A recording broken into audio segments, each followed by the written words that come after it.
pagpala at magandang araw sa inyong lahat, grade 10. Bago tayo dumako sa ating pinaka-formal na talakayan, inaanyayahan ko ang lahat na tumayo para sa ating pambungad na panalangin na pangungunahan ni Binibining Rosel. Amen.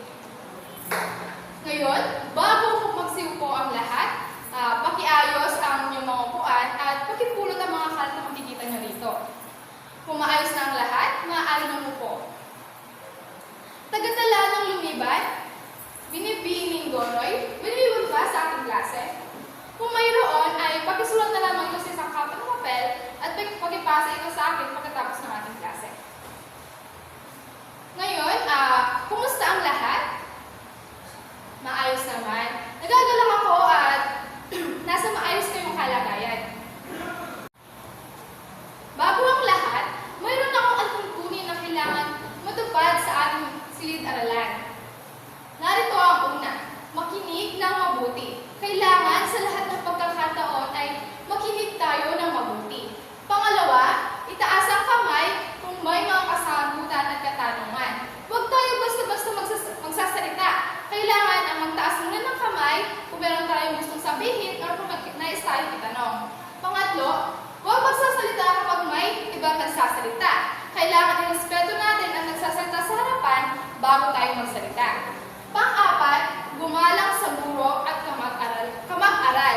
Kailangan na sa lahat ng pagkakataon or sa ating pag-aaral ay galangin ang bawat isa.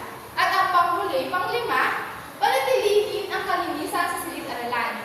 Kailangan din na malinis ang ating kapaligiran upang magkaroon tayo ng maayos na talakayan at matuto ang bawat isa. Magandang umaga muli, grade 10. Ngayon, bakit kung kayo inaantok pa? Meron akong hinahundang laro na pinamagatan. Tinamaan mo ang puso ko. Para sa ating paluto, una, bubulot sa kawang ng kapalaran upang makapili ng takong kalaho upang maglaro. Pangalawang paluto, ang isang manlalaro ay pipiliin sa mata habang ang dalawa ay magsisilbing gabay upang malaman na nakapiling kung ano ang hawak na pana. Ang dalawang kalahok ay magiging guide lamang. Ito ang masasabi ng mali, ito ang masasabi ng tama. Kung ang kalahok ay maraming natama, ay nanahig ang kabutihan. Pag ang kalahok ay hindi konti lang ang natamaan, nanahig ang kamalian. Naintindihan ba ang ating paluto? Maraming salamat. Ngayon, kung naintindihan na ang ating paluto, maaari na simulan ng ating maganya. Muli isang pinagpalang araw, grade 10. May naiinguhan na ba kayo ng ating talakayin ngayong araw na ito? Salamat, Binibini. Ngunit bago ang lahat, maaari bang makibasa ang ating layunin? Salamat, mga anak. Ngayon, may inuha na ba kayo ng ating talakayin ngayong araw na ito? Salamat. Ngunit bago ang lahat, bago tayo dumako, ano nga ba ang pagmamahal para sa inyo? Salamat, Ginoo. Ang pagmamahal, no?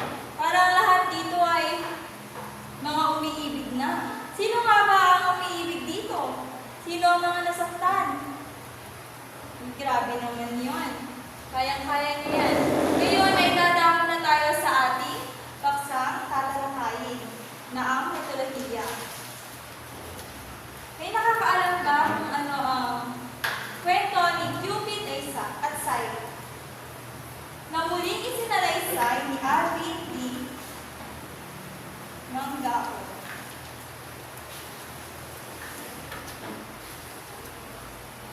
Noong unang panahon, may isang hari at may tatlo siyang anak na babae. Si Psyche ang pinakamaganda niyang anak. Kahit nga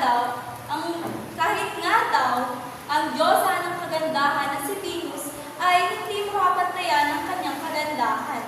Kaya nakarating ito kay Venus. Labis ang pagkagalit ni Venus sapagkat kalimutan na din ng mga kalakihan ng magandog sa kanya. Pati na rin ang dapat na papuri sa kanya ay napunta na kay Psyche. Labis na ikinagalit ito ni Venus. Inutusan niya ang kanyang anak na si Cupid na paibigin si Psyche sa isang nilalang na hindi kaaya-aya. Ngunit nagkamali ito. Si Cupid ay ang tinamaan ng kanyang pana.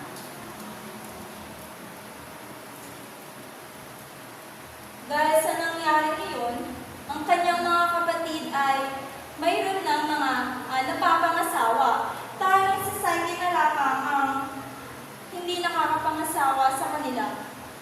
Kaya nalungkot ang kanyang ama. Muli, magandang umaga, grade 10. Aking ipagpapatuloy ang mitolohiya ng kwentong Cupid at Psyche. Para sa ika-6 na tagpo, narito ang susunod na nangyari. Hindi maganda maliw ang amang hari dahil wala kang mapapangasawa si Psyche. Dahil dito, pumunta ang amang hari kay Apollo upang humingi ng tulong at manghingi ng payo. Ngunit sa kadahilanan at hindi niya alam, nauna na palang nakausap ni Apollo si Cupid na kung saan ang kanyang mapapangasawa ay si Psyche. Ibinili ni Cupid kay Apollo na pagbihisan ng napakagandang damit si Psyche at tutungo ito sa bundok. Ang susunod naman para sa ikapitong tangko, narito naman ang susunod na nangyari. Ibinili nga ni Amang Hari kay Psyche ang mga ibinili ni Apollo. Pinagbihisan siya ng napakaganda at nagtungo sila sa bundok na kung saan ito ang magiging tagpo nila sa kasalan ng kanyang mapapangasawa na si Cupid. Hindi lingid sa kaalaman ni Psyche ay napakagandang gwapo ng kanyang mapapangasawa. Ito ang Diyos ng pag-ibig. At para sa ika-8 eksena o tagpo, narito ang susunod na nangyari.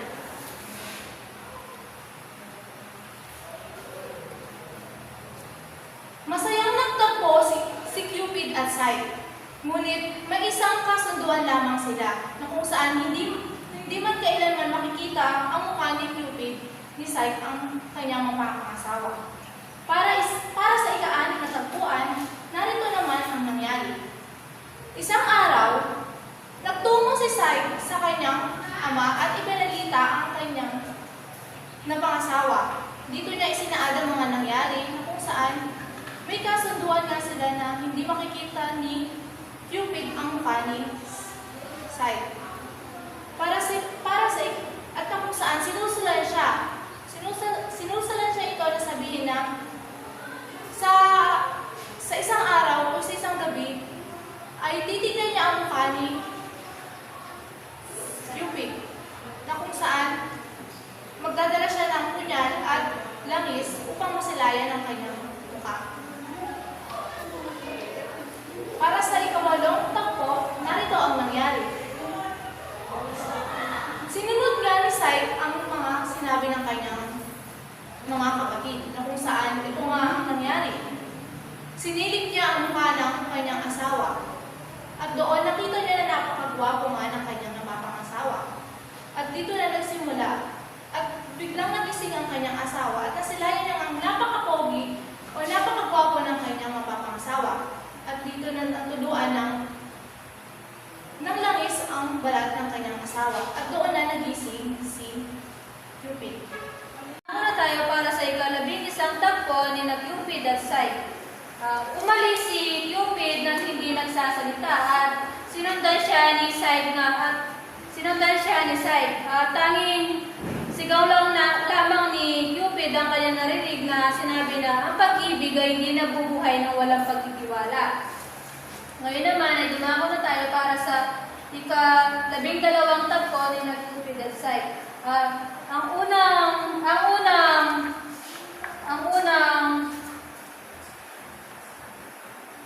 unang pagsubok ay pagsasama-samahin base sa magkakauri. Ang ginawa ay tinulungan siya ng mga langgam para mapadali ang pagsubok ni na Cupid ay ni Psyche. At pangalawa namang pagsubok ay ang pagkuha ng gintong balahibo ng tupa. Hindi ito naging madali kay Psyche dahil mapanganib ito.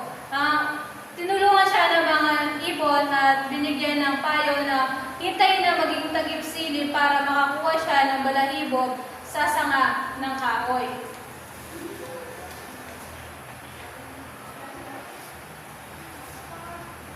Ngayon naman ay tumako na tayo para sa ika-12 pagkikita.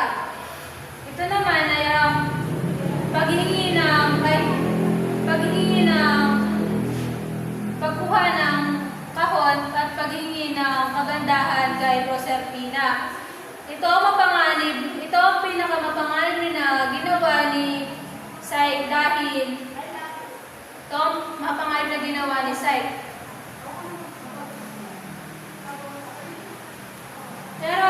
Pero nagtagumpay siya dahil sa tulong ng mga ibon.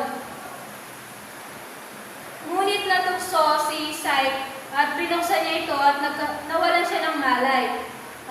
Pagkatapos nun ay nalaman ni Cupid ang mga pinagawa sa kanya ni Venus ang mga pagsubok. Dali-dali niyang pinuntahan si Psyche at natagpuan nito na wala ng malay. Ang ginawa ni Cupid ay pinala niya si Psyche para magising. Nang magising siya ay dali-dali sila nagpunta kay Venus para ibigay ang kahon.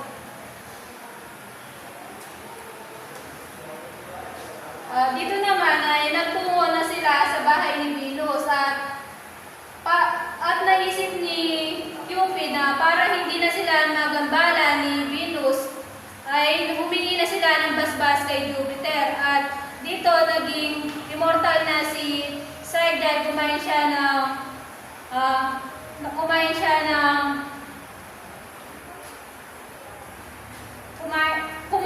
ng pagkain na ipinagbabawal. Ito ang ambrosia. May mga tanong pa ba kayo tungkol sa kwento ni na Cupid at Psyche? Mahusay! So, yung batid kong napakinggan ninyo ang kwento ni Cupid at Psyche. At batid ko rin na alam niyo na yung kwento nila, lalo na yung daloy nito. So, ngayon, sino na sa inyo yung naranasang umibig? No? Sino na kaya sa inyo? O halos lahat, di ba, naranasan ng umibig. Pero, may mga pag-ibig na minsan hindi pwede. Pero dahil gusto mo yung tao na yon, gagawin mo yung lahat, no? Para mapaibig siya, para maging kayo. At pangalawa, sino na dito yung nakaranas na mainggit? Pero halos lahat tayo naranasan natin naiinggit. Minsan sa negatibong bagay at minsan naman sa positibong bagay. Pero sana yung mga inggit na ito, ginagamit natin sa positibong paraan na kung saan mas nakakatulong sa atin para i-improve natin yung sarili natin. At huwag natin gagamitin sa negatibong bagay. At panguli, sino na kaya dito yung naranasan na mapagtaksilan ng kaibigan? O di naman kaya napagtaksilan ng mga malalapit sa buhay mo? Meron din, meron. Halos lahat naman siguro tayo. Ang feeling na mapagtaksilan ay masakit. Pero ang pagtataksil naman ay naayos sa pamamagitan ng mabuting usapan. At napakinggan nyo kanina sa kwento ng mitolohiyang Cupid at Psyche, yung tatlong bagay na ito, nandito. Pagmamahal, inggit, tsaka ang mapagtaksilan. Pero sa kabila ng tatlong mga bagay na ito, dito umikot yung buong buhay nila eh. Dito umikot yung buhay ng Cupid at Psyche. Pero yung tatlong bagay na ito, nadaan sa mabuting usapan at naayos naman. Na sa bandang huli, nagkatuluyan silang dalawa kahit na napaka-imposible nung una kasi isang Diyosa o isang Diyos itong si Cupid. So dito na kapag mahal mo yung isang tao, sinasabi na gagawin mo yung lahat para magkatuluyan kayo or gagawin mo yung lahat ng pahayag mo lang kung gaano mo siya kamahal. At batid kong lubos na ninyong naunawaan ang mitolohiyang Cupidan Psyche. Upang matukoy natin kung lubos nyo na nga bang nauunawaan ng ating tinalakay kanina, ngayon naman ay magkakaroon tayo ng isang gawain. Ito ay pinamagatang dula-hula. Ang ating panuto ay ipapangkat kayo sa 3 pangkat. Bawat grupo ay dapat may isadula ang mapipiling pangyayari, ngunit hindi dapat banggitin ng mga magdudula ang mga pangalan ng kanilang ginagaya. Patuhulaan naman ito ng 2 pangkat, kung sino-sino ang mga karakter na mandudula. Unahan lamang ang panghula at mag-isip ng dula ang gagawin at 5 minuto lamang upang isadula ang nakuhang pangyayari sa kwento. Nauunawaan niyo ba ang ating panuto? Mahusay. Ngayon naman ay narito ang ating pamantayan sa inyong gagawing dulahan. Ngayon, ang ating pamantayan ay kahusayan ng pagsasadula. May 12 puntos. Kaangkupan ng dula sa kwento. 12 puntos ulit. Kalinawan ng pagsasadula, 10 puntos. At ang kabuuan ay 50 puntos. Ngayon naman ay maaari na kayo magsimula.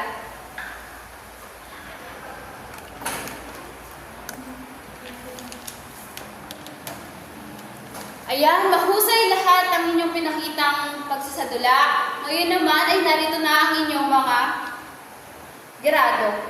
Para sa unang pangkat, nakukuha sila ng 90%. Pakpak naman natin sila. At sa ikalawang pangkat naman ay nakakuha ng 92%. At sa ikatlong pangkat naman ay nakakuha ng, ito ang may pinakamataas, 94%. Ayan. Ngayon ay natapos niyo na ang inyong gawain. Ngayon naman ay natatandaan niyo pa ba ang ating tinalakay kanina? Kung gayon ay maaari niyo bang ibigay ang pagkakasunod-sunod ng mga pangyayari, yung mga tagpuan, ang buod ng kwento ng Cupidan Psyche? Tatawagin ko kayo isa-isa at magbibigay kayo ng inyong kwento na nangyari kanina ng pagkakasunod-sunod at papahintuin ko lamang kayo kung tapos na at ang katabi nyo na ang susunod na magkukwento. Nangunawaan po ba? Ayan, mahusay. Maraming salamat. Ngayon naman ay magsimula tayo dito kay Binibining Lady. Ayan. Pangunahan mo ang pagkukwento, Binibining Lady. Ayan, mahusay. Nakakwento nyo na at nauunawaan. Natatandaan nyo na talaga ang kwento ng Cupidan Psyche. Ngayon naman ay maaari nyo pang ibigay muli ang mga nakitang aral sa kwento. Ginoong Andrew. Maraming salamat, mahusay. Ang pagkakaroon ng tiwala sa ating mga mahal sa buhay. Mahalaga talaga na magkaroon tayo ng tiwala upang hindi mabawasan ang kanilang pagmamahal sapagkat ang pagtitiwala ay isang pundasyon ng pagmamahal at relasyon sa bawat tao. Ngayon naman, ano pa ba? Meron pa ba kayo napansin dun sa ating kwento kung ano ang mga naging aral? Binibining Angel. Mahusay, maraming salamat. Ang hindi dapat may iingit sa kahit na sino man. Tama, no? Mahusay. Yun lamang. May karagdagan pa po ba? Wala na. Okay, mahusay. Ngayon naman, dahil lubos nyo nang nauunawaan ang mga ating tinalakay ngayon, ay magkakaroon tayo ng isang pagsusulit. Narito ang panuto. Basahin ng mabuti ang mga katanungan at bilugan lamang ang letra na may tamang sagot. Ayan. Narito ang unang katanungan. Sa mitolohiyang Cupidan Psyche, nagtakda si Cupid ng isang kondisyon sa kanyang pagmamahal kay Psyche. Ano ang pinakamahalagang aral na natutunan natin mula rito? Ayan. Bibilugan nyo lamang ang mga nakalagay dito na letra kung ano ang tamang sagot sa inyong mga katanungan.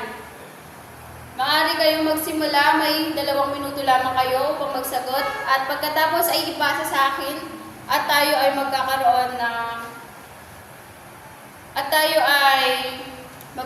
ng pagtatama. So bago tayo matapos sa ating ngayong araw na ito, narito ang ating pangkatang gawain. Ang panuto sa ating pangkatang gawain, magsulat ng isang maikling kwento o karanasan na tumatalakay sa pagtitiwala at pagmamahal sa isang tao. Pumili ng isang halimbawa mula sa iyong buhay kung saan nasubok ang pagtitiwala at pagmamahal at paano mo ito malalampasan. At isusulat lamang ito sa isang yellow paper at ipapasa sa susunod nating pagkikita. Wala na bang tanong sa ating takdang aralin? O ngayon kung wala na, maraming salamat sa pakikinig at magsitayo ang lahat para sa ating pangwakas na panalangin.